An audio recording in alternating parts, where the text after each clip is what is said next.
Thank you everybody for joining us for our March Toronto Product Management Association monthly meeting. We are talking about building your diverse product team, serving your whole market.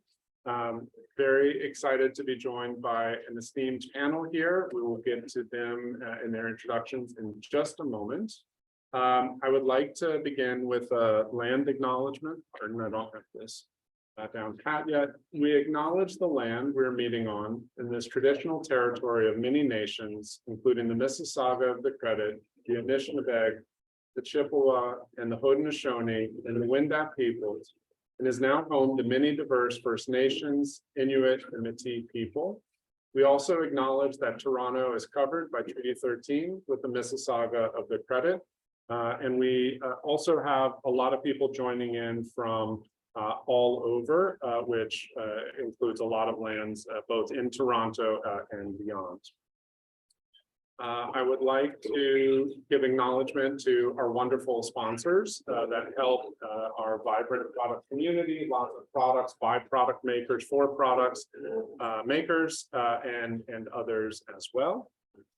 And we're in this awesome space from Verset, and would love to invite Anna up to say a few words about Verset. Thank you. Welcome to the Verset offices. My name is Anna Lowe. I'm a product lead here at Verset. For those of you who don't know us, we're a global digital transformation company. We specialize in everything from strategy to implementation of products, design, and deployment. And we also specialize in a few different industries, from finance, banking, healthcare, telecom, and a few others. And I should also mention that we're hiring right now for strategy roles, research, business development, and growth marketing. And that's for North America, for Canada mainly. And then also we have a few open roles in Paris and development. So thank you. Thank you so much, Anna, and thank you again for hosting us.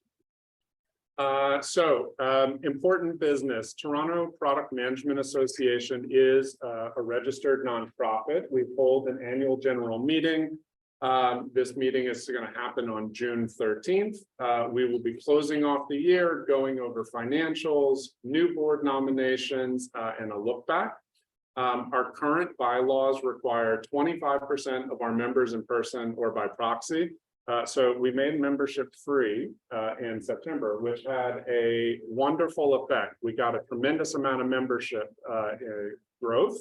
The downside is at 25%, we need all of you to attend our meeting, as you're only a fraction of our now very large and growing community.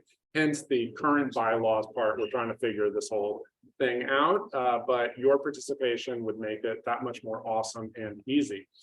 So look for more communications and join us, or please proxy your votes. Also an option. So without further ado, tonight's event around building diverse teams. There's a QR code on screen here. We'll also share it out in the Zoom chat. Please add your questions to Slido and upload others as we go along. It would be wonderful to hear your voice in the conversation. We'll be getting to audience Q&A a little bit later as we progress. So welcome you all. Thank you so much for spending your Tuesday evening with us. It would be wonderful if you would introduce yourselves and tell us a bit about how does diversity show up in your product management. I'll start us off. So I'm Seema. I'm the former Chief Product Officer at Wattpad. I also served as the General Manager of the Wattpad Labs division, also known as W Ventures. And I also for many years chaired our diversity, equity, and inclusion efforts within the company. I also serve on the board of APM Canada, which is an educational organization that helps bring folks into product, specifically associate product managers, and helps by connecting companies and supporting sort of APMs through training programs. And we have very much a mission around improving access to underrepresented folks in product as well. And in terms of how diversity shows up in terms of product building, for me, I've always been a huge believer in diversity in products, but in everything. We build technology, we build products that people use. People represent a lot of different backgrounds, experiences.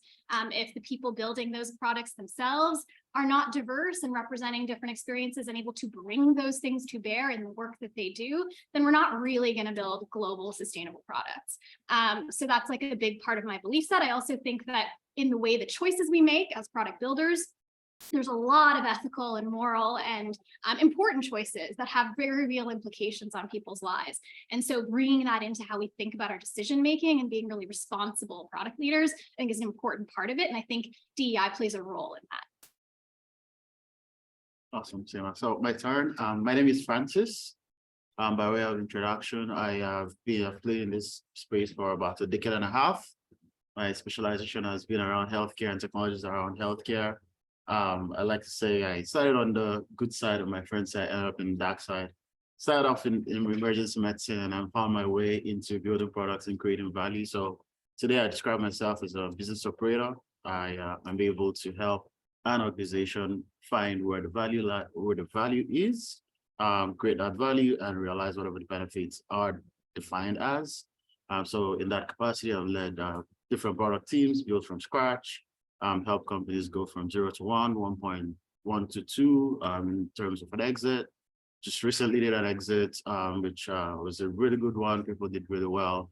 So I'm taking a break and working also on a couple of other things on the side, which oftentimes I find myself advising organizations at similar stages as I've experienced, 0 to 1 to scale stage, particularly advising them through their investors, with venture capitalists or PE firms or family offices who want to help them operationalize effectively and also ensure that the founders are going in the right direction. So these are a host of things that keep me busy. And diversity, I often say, if I get asked why is it important to me, I often say, well, look at me, that's why it's important, right? I'm a visible minority. I spent most of my adult and childhood life in Nigeria. And so taking my trade to North America and learning my trade in North America and being able to get into places of influence, a large part of that, of course, has to do with being able to be in diverse environments and having people make way for me to thrive. And in times when I come up against adversity, how did I manage? What lessons did I take from that, and how am I making way or creating enabling environments for people to survive in that way? So for me, it's super important for the employer and for the employee. It's important for you to ensure that the market you're targeting is represented within the organization that you are designing. It's important to allow your employees to see themselves in the people that lead the organizations, because that way they can look up and they feel that there's actually a career trajectory for them here. And people, we all acknowledge that people have unique or particular problems that are unique to whatever pressure groups or groups they belong to. It could be gender issues, it could be racialized groups, whatever the case may be, but there are challenges people experience that are particular to their groups. And in a situation where they can't see themselves or they cannot talk to anybody about these things, then you have employees that are disconnected from the employer. And for the employer, you recognize that diversity, I mean, all the statistics are there. Diversity helps you achieve stronger business results, whatever it is that you're pursuing. Also helps you, of course, stronger business results come from diverse ideas, diverse opinion, diverse people within your groups, and fostering an environment where these people can thrive. So that's how it comes through for me, and I pay attention to that. I told you, particularly one of the things we're going to be talking about today is how do you not just create a diverse community within your work environment, but also how do you get out of the trap of creating a heterogeneous group that is operating or executing homogeneously? So how do you enable the people that you brought in to create value within your organization to thrive and create the value you expect them to? So looking forward to that. I'm Care. It's great to meet you all. I'm a venture GM at Koru. What Koru does is we invest in ideas. So we work with Ontario Teachers Pension Plan, global portfolio all over the world. We come up with new ideas for new ventures. We invest in them and we build them 0 to 1. And I think that diversity, one of the things that I've been doing at Koru is sitting on the diversity committee that looks to make sure that when we build companies all over the world, we build them from the ground up and purposefully to have leadership teams and teams that represent the communities that we're building businesses in. The way that diversity shows up for me and why it's important, I mean, as a woman in technology, I've definitely had my share of challenges, often being the only woman in the room. But I also realize I come from an incredibly privileged background as well, having grown up here, having been educated here. And with that, having a network that's been really, really helpful for me in my career. So one of the things that I hope to do and strive to do is to help bring that opportunity to other people who may not have had that same opportunity, especially as they're trying to break into and grow in product management as well. As we think about diversity, equity, inclusion, I'm sure you have a lot of examples of companies that are inspirational, maybe for the way that these considerations are handled inside the organization or by the products that they make in the markets that they're serving. Curious, any examples come to mind as like good paradigms for diversity, equity, inclusion? Want to jump in first? For me, I can jump in there. I'm not gonna specifically mention any companies, particularly especially most times you have the outsider's perspective. But what I'd emphasize would be I start from how does a company show up, right? How do you want to look to people that are looking at you from the outside? So when I land on your website, for instance, what am I seeing? What do you put out there as a representation of your organization? And oftentimes I'm taking a background, I'm looking at, here's our team. We've seen a completely homogeneous team, and it's interesting though. What do you want other people to see in you? Or here is what life looks like working here. And then I'm not seeing anything that communicates inclusion and diversity to me. So I think those are some subtle things, but it goes a long way to indicate as an organization, are we consciously putting out initiatives? Are we consciously paying attention to this? Are we intentional about how we are approaching building our teams, showing up as an organization? Are we paying attention to the people that we intend to serve as we start out? So those are some of the things I take away from that. And I'll be honest, like, a few years ago, I've had organizations that I really thought I was going to work with, and I show up on their website, and it just throws me off. I can't see myself functioning in that environment, and it shows up also in the conversations that you have. Going to address your question particularly, I think it's important that organizations pay particular attention. So the DEI by design, that's the way I'll put it. And it goes straight down from the leadership. As a leader, who am I surrounded by? Am I opening myself up? Am I opening my core team up to represent the people within my organization, right? Because it starts from there, right? It starts from the top.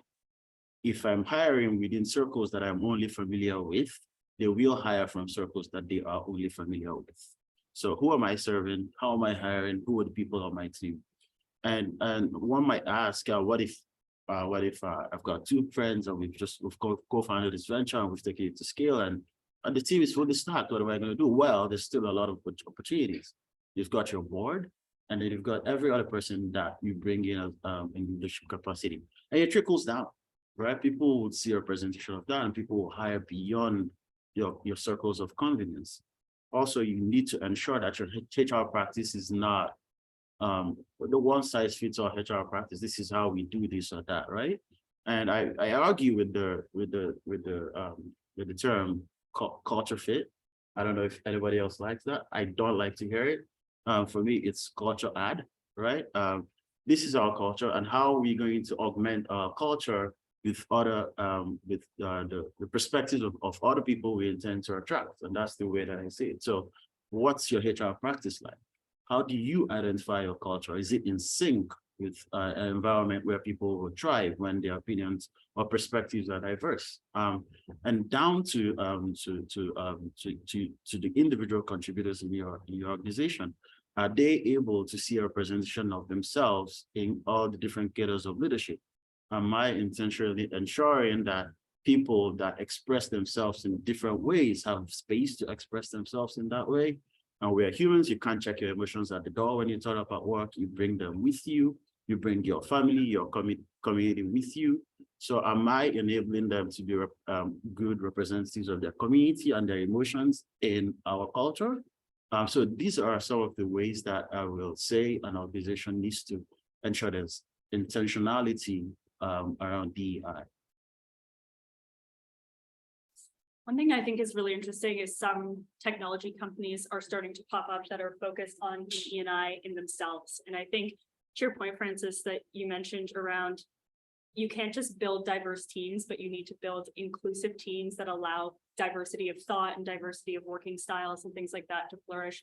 One of the recent companies I came across, Diversio, is doing some really interesting things with understanding the teams that you operate in. So they have kind of a data focused product that allow you to get feedback from the people in your organization, which I think is so key, because a lot of leaders are disconnected with the fact that just because you're doing certain things to create an inclusive culture doesn't mean the team feels that culture is actually inclusive. And so Diversio is a product that allows you to get that pulse from your team and actually action the insights instead of just, getting the data on how diverse your team might be and how they feel.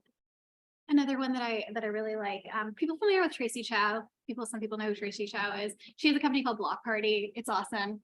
Tracy Chow is famous. She was in product at Pinterest. She's been at a number of major Valley-based companies. And then she was kind of a whistleblower, so to speak, of a lot of issues with DEI in the industry. And she's been very, very public about a lot of this. And she started her own company to solve a problem that, as any woman or, clear minority on the internet has experienced, blocking people. And you need to be able to solve that problem incredibly well. And you need to be able to block people like permanently. And she built a layer on top of Twitter's API that does this very, very well. It's stuff like that. Obviously now we'll see what happens, but there's a lot of really interesting, when you think about the product you're building itself and who is it solving a problem for, and those kinds of situations. I think you then naturally see cultures and organizations and leadership that reflect the values of what they're trying to build, the mission of their company. And so you see a lot of really cool things like that. Fable's another one that's locally based, that's focused on doing research on for accessibility needs and things like that. Like there's a lot of really interesting companies that are actually trying to build products that, to me, are huge, massive problems that, like, a lot of tech companies have just not bothered to try to solve at all because they lack the diversity necessary to even think about that. It's a very wide-ranging topic, challenge companies kind of all sizes, from startups to enterprises, and so much different consideration for how to build that diverse, that equitable and inclusive organization and to serve that whole market. I think it's an interesting commentary in the Silicon Valley Bank dialogue, where there's been some defensive attacks to say, okay, by actually focusing on diversity, equity, and inclusion, the bank was distracted from doing its main job. I think it was more of a risk failing personally after listening to this kind of ad nauseum. But there are times where the company hasn't thought about an audience, right? And their products come through and they're not working for everybody. I don't know if you all have seen this. There's maybe some examples where products are not serving all the audience, and like kind of diversity fails, maybe, if that might be a topic. I'll share some of the obvious ones that you've all probably heard of, and then I'll share some more nuanced ones that I personally sort of saw in my journey at Wattpad. So the big obvious ones, a lot of people talk about the hand dryers that don't see people who are darker. A lot of people talk about the Amazon recruitment process, where they briefly used kind of an AI tool to screen out women, which was literally what was happening in the process, that they thought we would just look at applicants that were successful in the past and model after that. And guess what? The word women doesn't show up anywhere. So if you were, women's soccer or women's whatever, you're actually knocked out. There's a whole bunch of examples of just like really big big product fails that could have been prevented, I think, relatively easily, but people weren't thinking about it. But it even happens in little ways and in nuanced ways. And I'll share my experience at Wattpad. So for those who don't know, Wattpad's a global storytelling company. So it's for reading and writing, and people are, and there's millions of stories on there. Everybody's writing them. There's people reading them and so on. And they develop stats as a result. So you get popular stories, they end up higher on the list and so on. And we have algorithms that help people find which stories that they want to read next. And we need to, because it was massive, so many stories. You need something that helps filter and design, what's going to be customized for people and personalized for people. And that's fine, like that at the heart of it, that was okay. But we started to notice, and this is something that was really bothering me, was just that there's going to be bias implicit in what people prefer, how they search, what they're going to click on more. For example, in the romance category, stuff that's white, cis, het, getting a lot more attention. And is it that those stories are better? No, even people who are actively looking for stories that are not that are struggling to find them, because the algorithm is simply perpetuating what is most popular and what people are clicking on. And then that's sort of creating a self-perpetuating situation. And so even these sort of little moments, right, where it's like, it's not like there's anything malicious behind this algorithm, but nonetheless, it's perpetuating something that can become problematic, even more dangerous. So for those familiar with Wattpad, we got a lot of bad boy stories on there. That's okay. Bad boy stories have existed since well before Wattpad existed, and that's fine. But they had started to like blur into lines of like, what is romanticizing abusive relationships? Now we can't use an algorithm to figure that out, at least yet, to figure out what is okay or not, and how to draw these lines. We can barely do it as humans.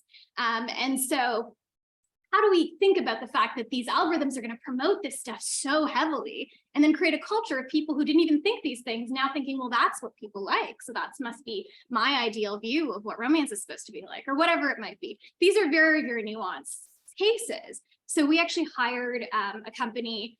This is a space I've been really interested in general, just like bias and data. There's some really good books in this space for anyone who's interested. Algorithms of oppression, weapons of mass destruction. So we actually brought in an organization, they're called Orca, and they do audits on algorithms where they find the bias as much as they can. It's run by Kathy O'Neill, who wrote Weapons of Mass Destruction. And we brought them in to help us figure out, well, where is the bias in these, and they work with our users, and they work with our stakeholders, and they work with a bunch of people inside the organization, including the product department, to really understand and break these issues down and help us then actually counterbalance for them. So that's like a personal example that I've seen that's like, and it's just these little things that you wouldn't think of unless someone's paying attention, really thinking about your users, which you should always be doing anyway as a product person, but really, really thinking of it from a broader lens of what are the implications of this, not just on our business, but on those people's lives, what they're going to be thinking and feeling, and how it's going to impact their values, and all of these different things. And I think as product people, we carry a lot of responsibility when it comes to those kinds of choices. But if we're not thinking about those things, if we're not actively viewing that as our responsibility to make sure not just that we have an equitable team and that we're doing our best to represent internally, which is very important, but that we're actually bringing that into the work of the product building, and we're thinking about our users in that way, it doesn't matter then as much.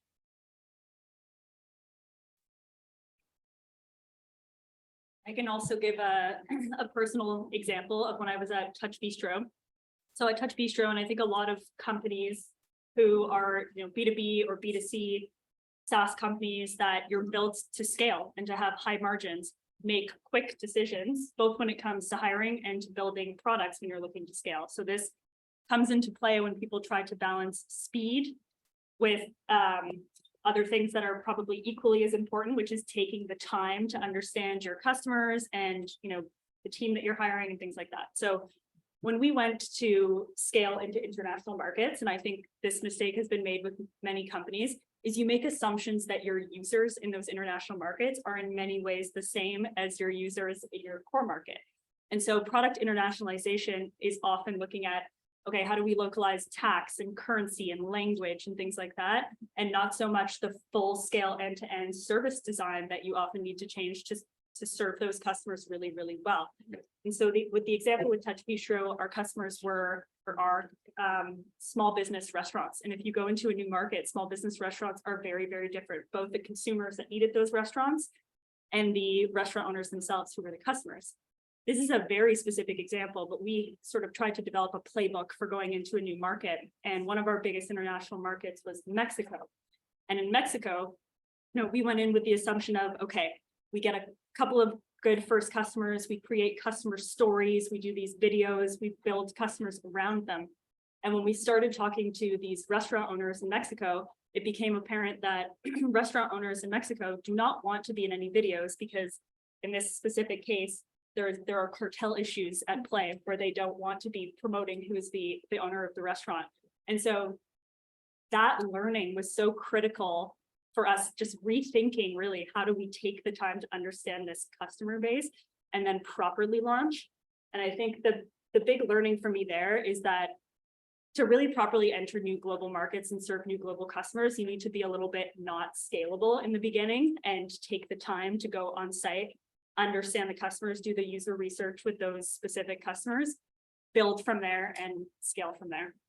And it helps, right? It helps. You start off that way, but that's pretty much how you start off everything. You start off not looking really scalable, but you're listening. It's the act of listening and taking feedback from the space you're trying to get into that allows you to go that way. I can't add a lot to great points that you made, but I'd just like to highlight there's also neurodiversity, right? There's also neurodiversity. There's also adjusting for people that don't have the same capabilities as everybody else in the bell curve, if you might put it that way. For instance, a few years ago, I was part of a telemedicine virtual care startup based out of Quebec. It was a fun experience. I was part of one of the things I was doing at the time. It's building a relationship with CNIB. It's association in Canada for a lot of people with blindness, hearing loss, etc., etc. And it was on stage pretty much like this. They had a huge event on stage pretty much like this. We're talking about how how we're using technology to allow for people to be able to receive care in a virtual environment. And this was just a few months before COVID. And somebody said something that really hit home. And so one of the speakers in that panel was talking about closed caption as a solution, for instance. So you're having a conversation behind the screen with the medical practitioner, and you can't hear well, but now I have closed caption, I have something that's giving me closed caption, and the person can read. And the person said, and now this is a person that's deaf, right? And the person says, that's great, you have built accessibility, but it's not usable. So there's a fundamental difference between accessibility and usability, right? Now you've got closed caption that's giving me completely off the whack information. I'm also losing touch with the emotional construct that's going on. Like, I'm not in touch with the emotion that's being expressed, especially if I'm deaf and I'm blind. So there's a lot that goes in there. And as technology builders, as people that try to build, that try to create value, I'm not seeing a lot of traction in that side of the world, right? There's a lot of technology out there, a lot of websites out there. What percentage of the websites out there are just for people that are neurodiverse? It's barely any, right? So I just wanted to put that out to be conscious of things as we build. And just last point, recent conversation with CTO I was working with, and I was trying to highlight that something we're about to do was not quite right. And my argument was that there might be that one doctor that is unable to do these things that you assume they will do. I mean, assumption by and large is that many doctors are sighted, but there is that one person that is not sighted, and the assumption that you've made around this particular technology that you are looking to implement is going to be friction for them. And it's important to think about that. So just wanted to highlight that as another way to think about diversity.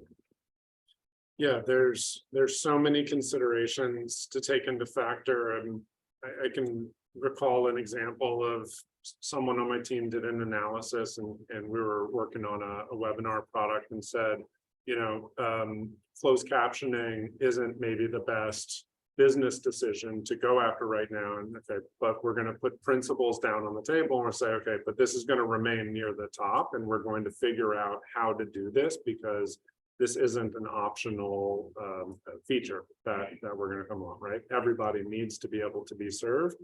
There was, kind of a regulatory need in this particular case, but even in the absence of that, I think doing the right thing is a really important piece. As we're talking about prioritization, it's always hard to advocate the revenue, the right principle thing, and figuring out where that happy medium is or critical decision we have to make.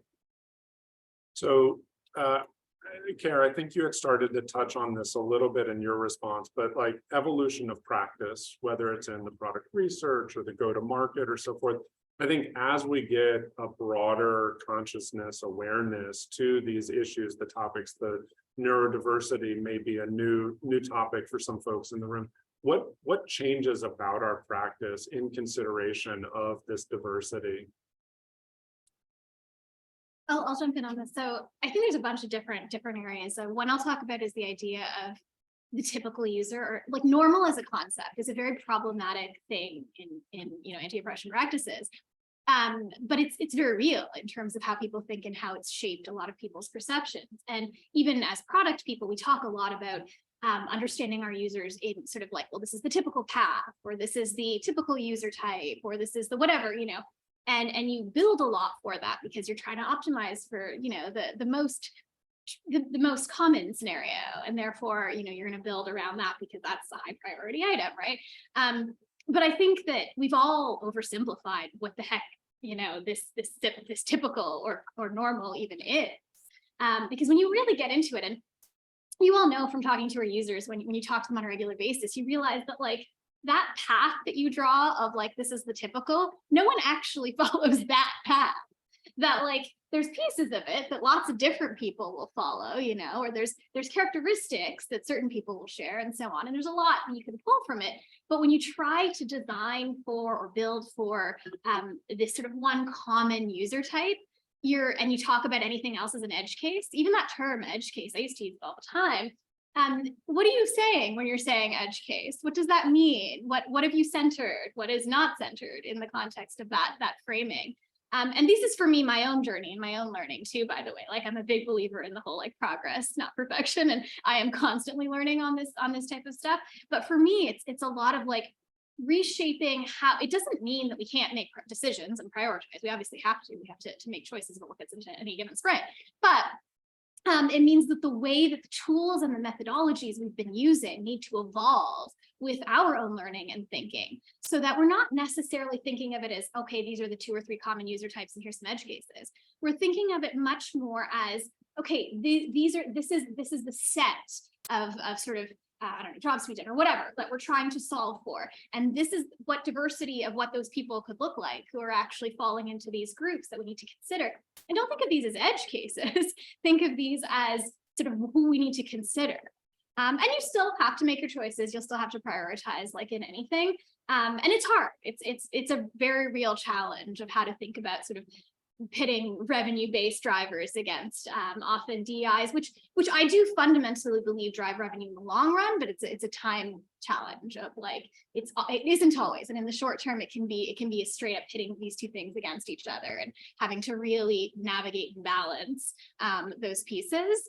But I do believe that making those choices in the long run will be good for the business too.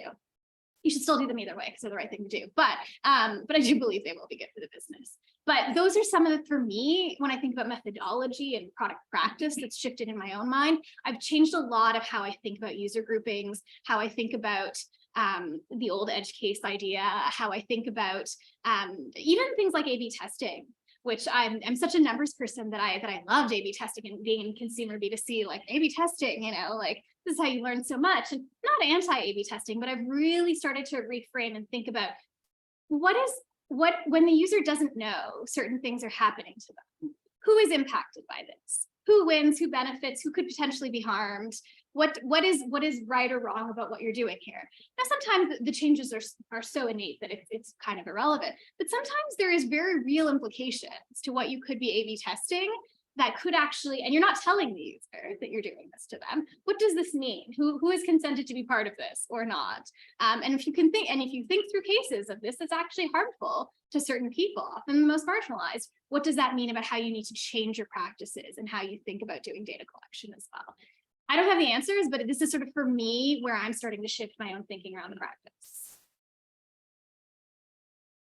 That's interesting. What's an edge case and what's a main case? You know, that's an interesting way to look at it. And oftentimes the things we fling out to the edge are some of the things we probably need to pay more attention to.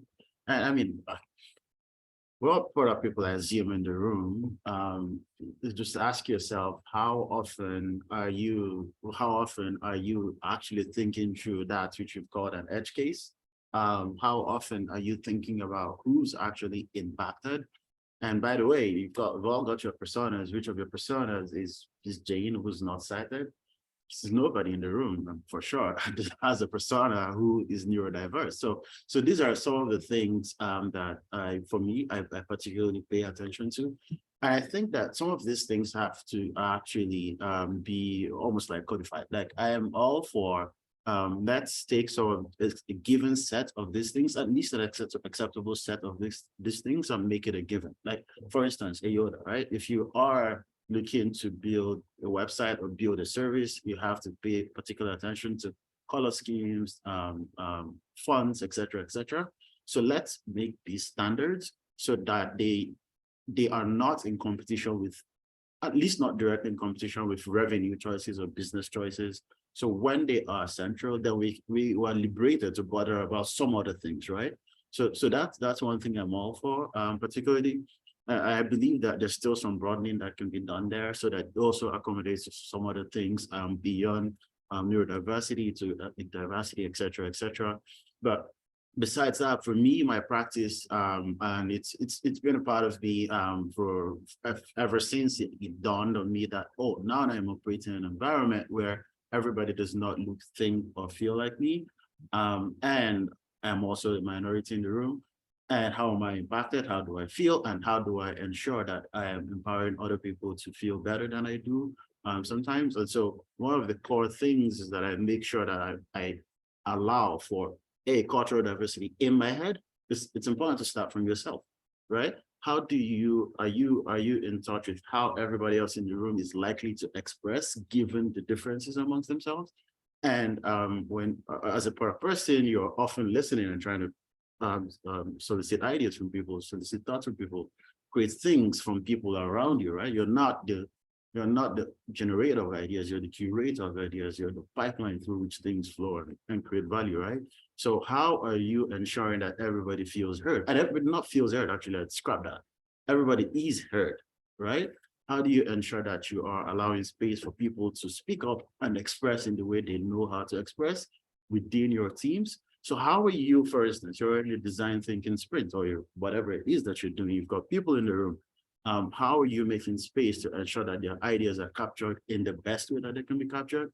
You all know that I, for sure, I'm not one to sit for 6 hours and have all my ideas formed in 6 hours. I need bits and pieces of time to go away and kind of put it all together.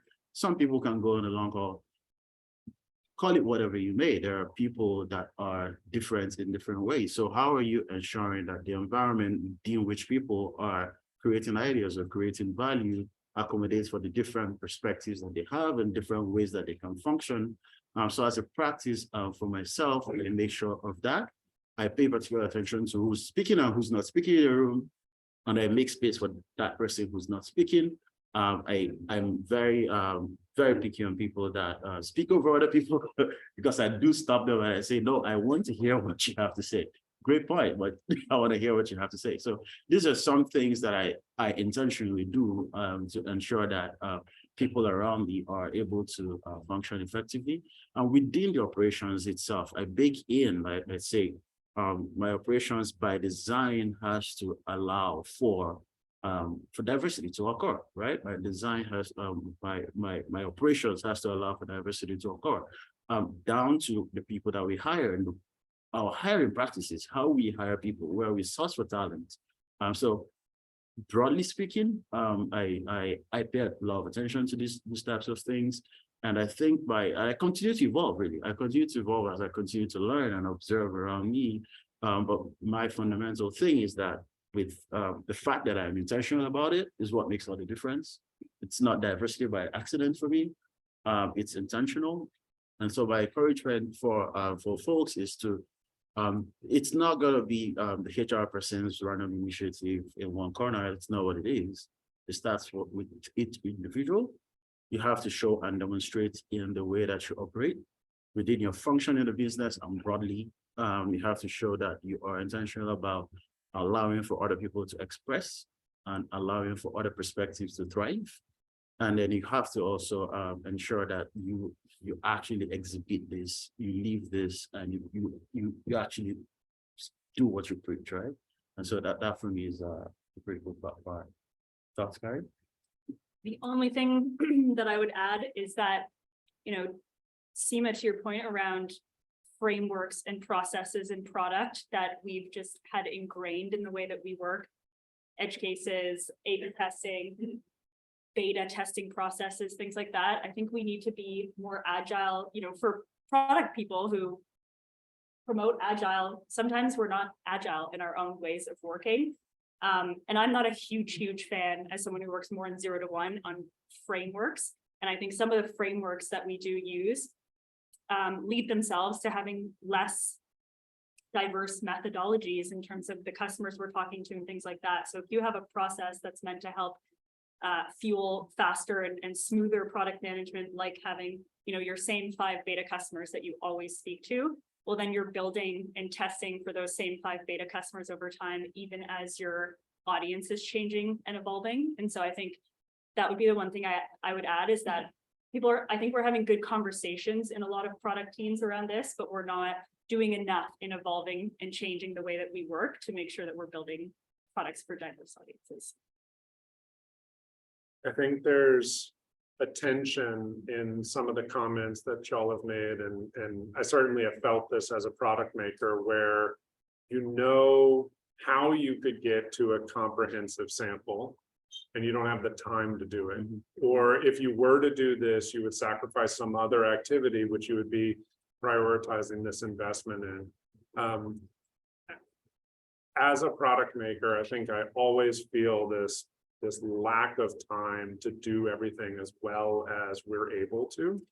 I don't know how you reconcile that necessarily with either some of the financial pressures, right? Like, things are called edge cases. I'm just going to step back and say classically, because of like a normal distribution of like, this is where people spend their time. And then there's stuff that happens out at the edge, whether it's the quality team member saying there wasn't a story written for this or so forth.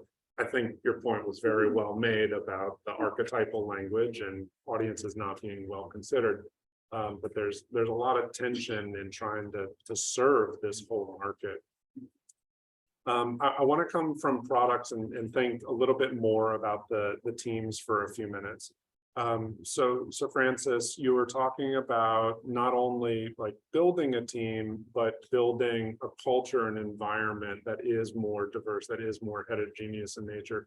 Kind of, how do you think about that intentionally? Seema, interested in your thoughts as well. Yeah, sure.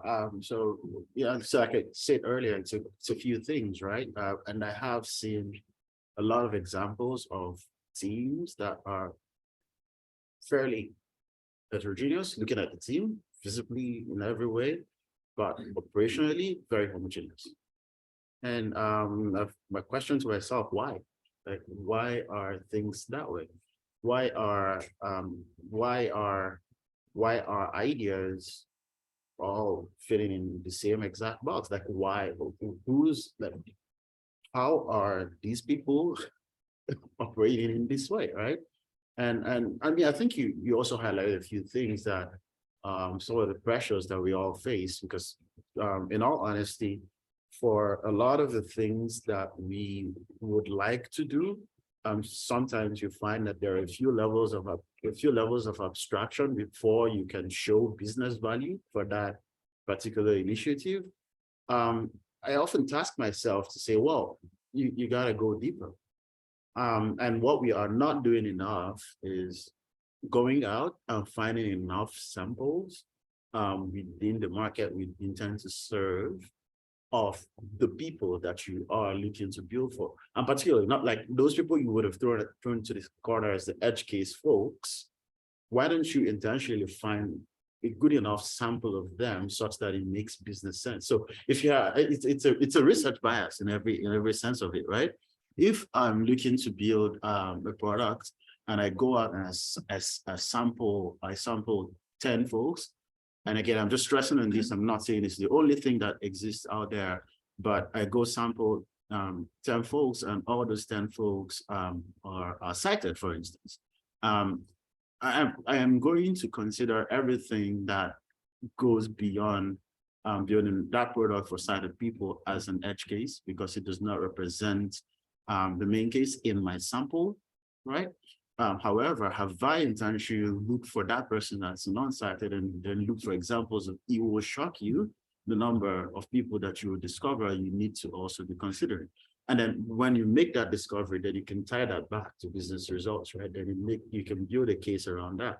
And so bringing it back to your question, it's important that when you create the team, you lay down a culture, you lay down operational values that allow for those people to function. And some of the examples of things that I personally do is I make space for people to express in the way that they can express best.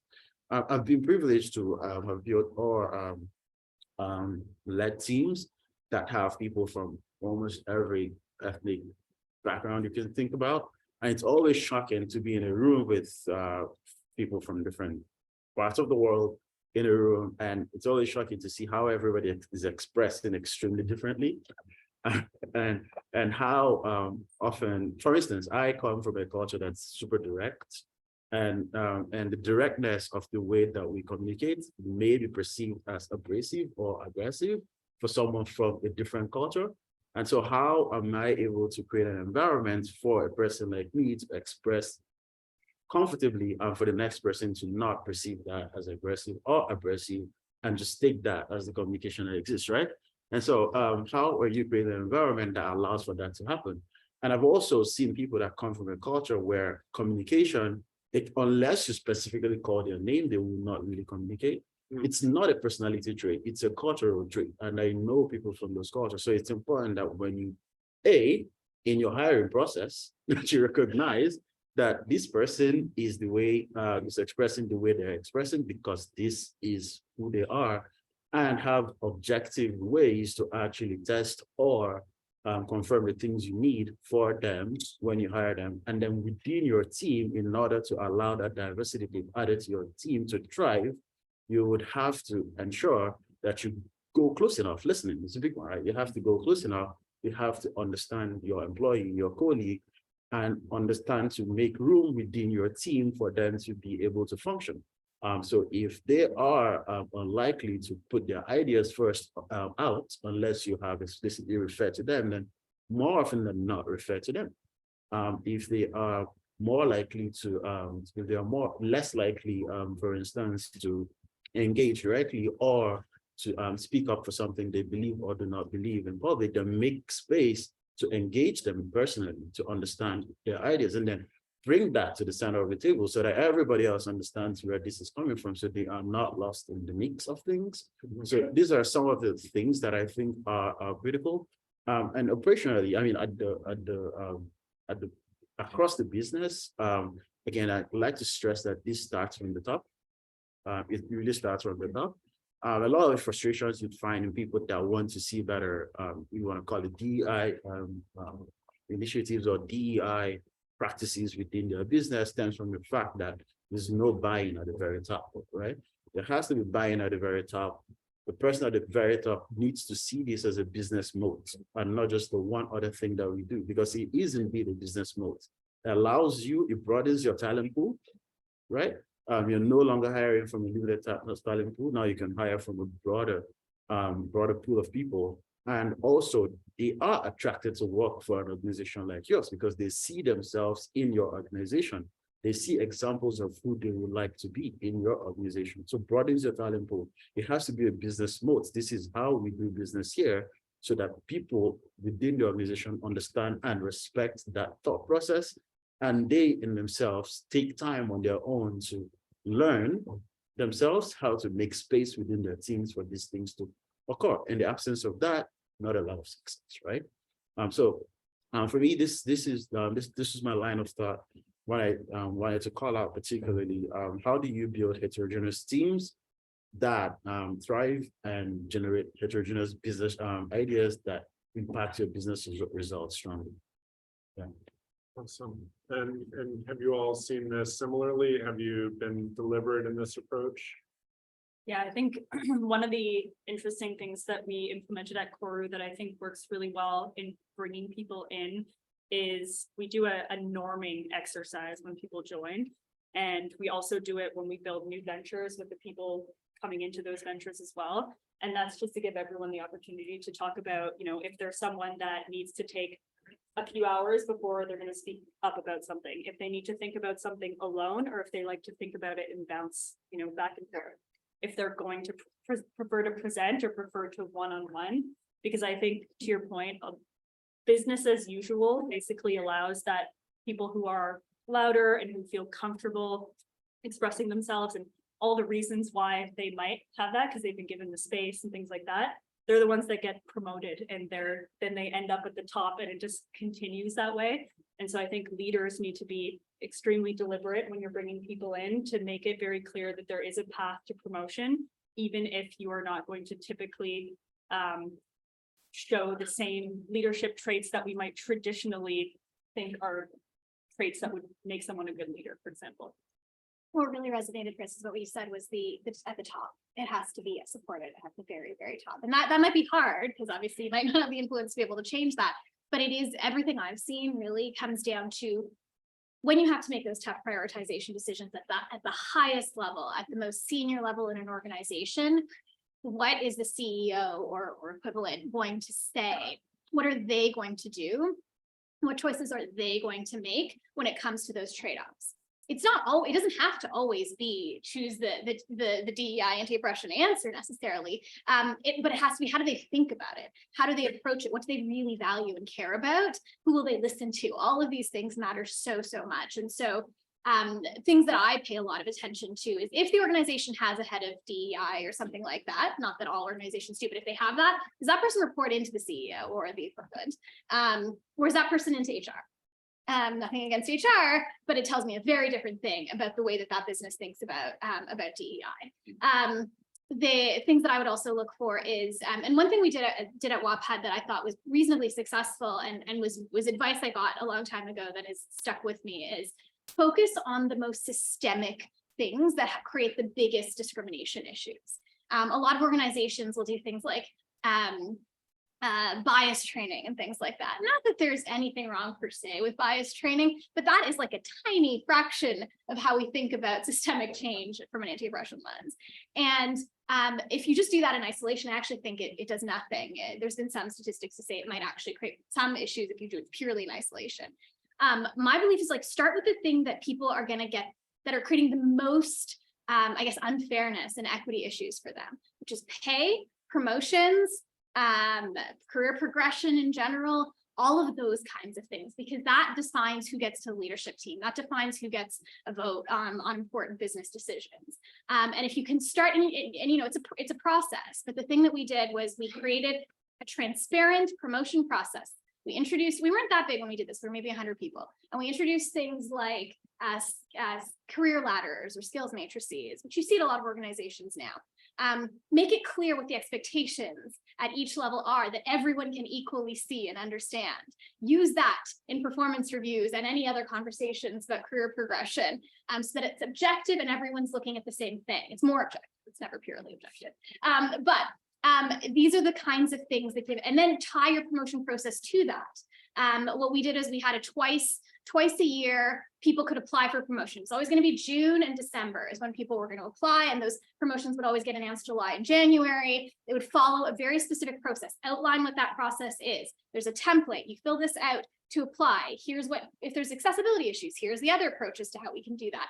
Then you apply, there's a committee that reviews it. It isn't one person's decision. It isn't just the manager. It isn't just going to be based on the relationships or the squeaky wheel or whatever, however we want to think about it. And then that always has to go against the skills matrix to review, like what has the person achieved those milestones to get to the next phase. Okay, let's review that, let's assess that, and let's make decisions based on that. That was probably the biggest success out of our DEI committee, was being able to produce a system like that was applied for many years of the organization, and everyone understood it, and it was easy to access, and you could get it.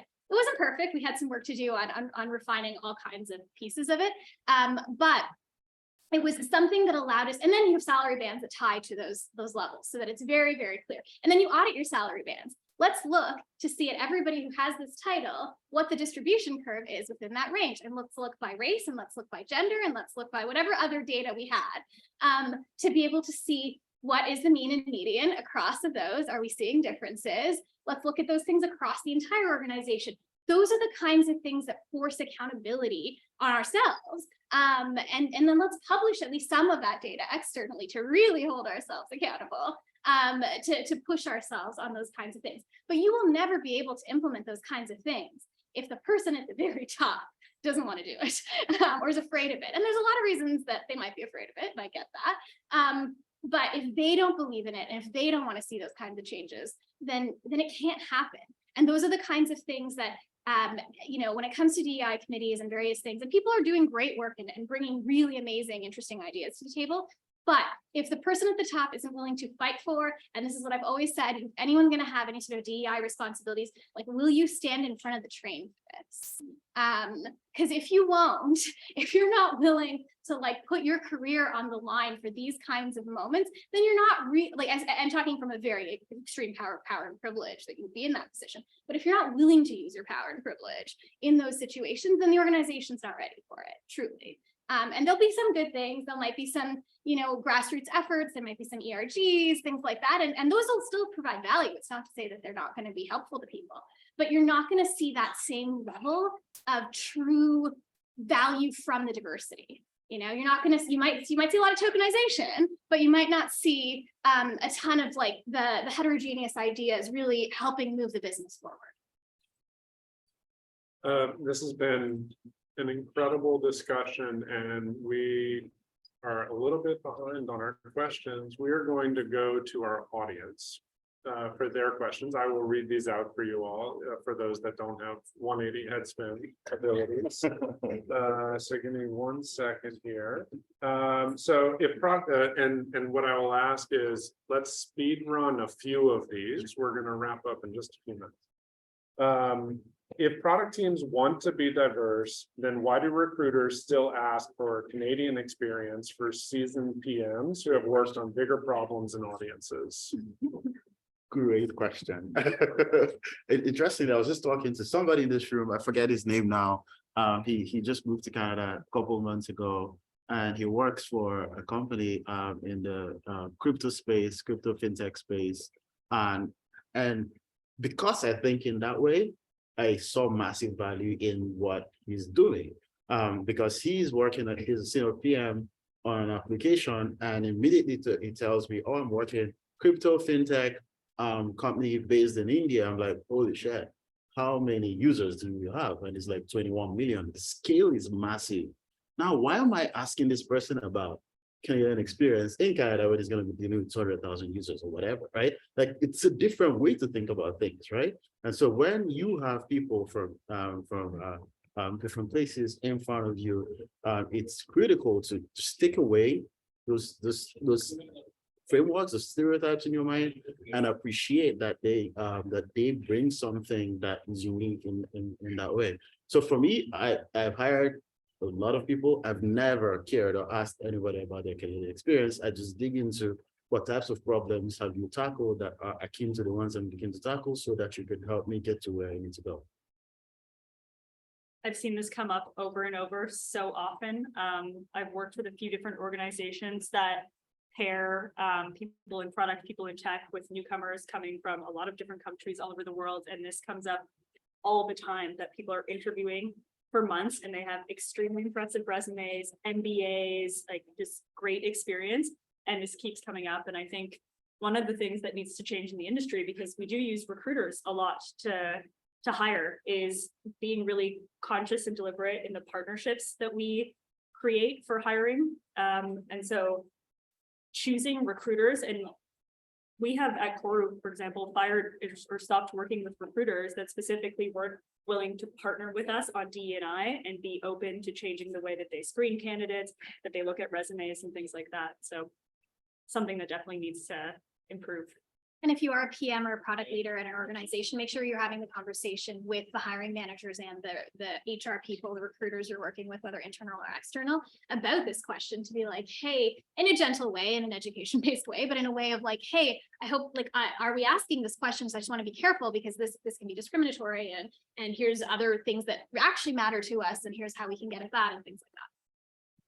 Yeah, I think the like relatable market dynamics and a whole bunch of other pieces definitely can be better alternative to just, do they have the same office culture as I'm accustomed to, they're gonna find here, right? Like that, and that could definitely be beneficial in its own right. So can you discuss the role of unconscious bias in product development process and how to minimize its influence? Not a fast question. Not a pass. I just want to think.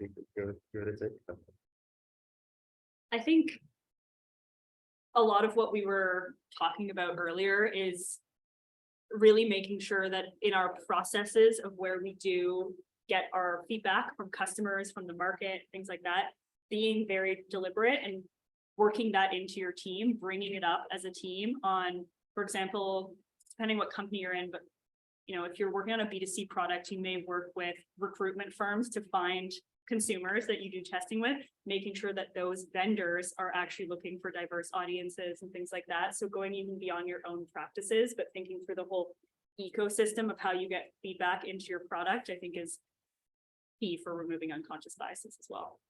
And it all comes down to the same thing you would do for other unconscious bias, like name it, like understand it in yourself. Like, where are your biases coming from? What are they likely? There's some stuff you can do to help you figure that out. And then actively find ways to mitigate against the biases you're aware of, right? It's like, I know that I don't think enough about neurodivergent people because it hasn't been something that I've seen a lot in my life. So how do I make sure that in my series of questions I go through when I'm thinking about, you know, a choice I have to make, a product decision I have to make, that I always include a question around that? You know, there's ways that you can do that. So we don't have time to keep going through these, but we will post all of the questions to our Slack channel and invite you all to continue engaging there. Closing thoughts on this topic. Are we making progress? Are you happy with the progress? Are you inspired by somebody that is the current voice of change in your ears? I mean, I can keep going off. My closing thoughts would be, and I'll take on something that I think is important for, I hope, some people in the room and maybe some people listening in as well. It's paying attention to connect beyond your own workplace with people that you can learn from. I think it's one that I've benefited a lot from. Because we do not all have the privilege to have people in our workspace that are in a place that we maybe want to get to, or a place in a position of, say, influence, the right type of influence, to help coach you through or open doors for other people, for yourself as well. So I think it's important that we pay attention to particularly connecting to people beyond our immediate sphere, reach out to people and connect to people that can mentor and help you think through some of the challenges that you may be facing, so that you are not isolated in those challenges. And it's also important that as you think through, because we all know that products complicated practice, a lot of learnings that can only be achieved really in the wild. So it's important that as we think about people that mentor us so that we learn from, we also ensure that we build in diversity in the people that we learn from. Because again, it starts from you. It's not just hiring people, it's also hiring your mentors, hiring your people that you will learn from, your coaches, etc. So pay attention to that, and hopefully we begin to see more progress. I think there's some ways to go still, a long ways to go. But again, like I said, change starts from the individual. If everybody in this room makes a change, I'm pretty sure we'll be a lot further. Yeah, I do think we're making progress. It's a hard time to say that because you know, we're going through the market that we're going through, and a lot of people working in DEI have been impacted, and a lot of people, racialized people have been impacted more so, and women and all of the what you would expect, which is unfortunate. And I do think that we've taken, I'm going to say, hopefully baby steps backwards, and hopefully I do think we're on the right trajectory in the longer run. It's just we're going through, I think, a moment that you know, is tough. But I do believe I am optimistic ultimately. I think if you do this kind of work, you have to be. And I do believe that we can get to a really, really amazing place, and the technology can be used for a lot of amazing things. And I think that the next set of problems that really warrant really tough product problems that warrant solving, that are going to be big global successful businesses, are going to be about actually addressing problems of the global majority, which, by the way, isn't the most privileged groups. And so I think that there's a lot of potential there. And I think that's the thing that I lean into that helps me. People that I'm following that I love, that are doing really, really cool work in this space. For those that might be familiar in the Toronto area, Feminuity, run by Dr. Sarah Saska, they put out a ton of really amazing research and papers and things on a variety of very topical, helpful things. So I found that one great. Tara Robertson's another person that I follow, highly recommend following her on either LinkedIn or Twitter as well. Just some like amazing content. And that's sort of like, for me, that's part of my continuous learning as well. I was actually going to mention Feminuity. I think they've been one of the, like, for me, best thought leadership partners that I've both worked with and consume their content on a regular basis. I think your point around this being a tough time, I think some of the mentorship programs that are out there, things like APM Canada, Women in Product, collab, and those types of opportunities, they're beneficial from the side of the mentee and the mentor, in that you get to work with people who are from all types of backgrounds and from all types of geographies that are coming to be parts of these programs. And I think these are really, really key in helping build diverse product teams and diverse products. As a recent immigrant to Canada, I came in Toronto, I think, is one of the best cities in the world. And listening to people kvetch, it's like, okay, it's like you're up at the top and you're still complaining, and I get it, I still understand. But the workplace here is so much further than what I saw in New York for 20 years of experience, and the environments here, the workplaces, I think, are bounds ahead. And from this conversation, it's very apparent there's a lot more work to be done. So I hope all of you have had a chance to learn and draw some of these great learnings into your practice. Can we get please a huge round of applause for our panel? Let's see.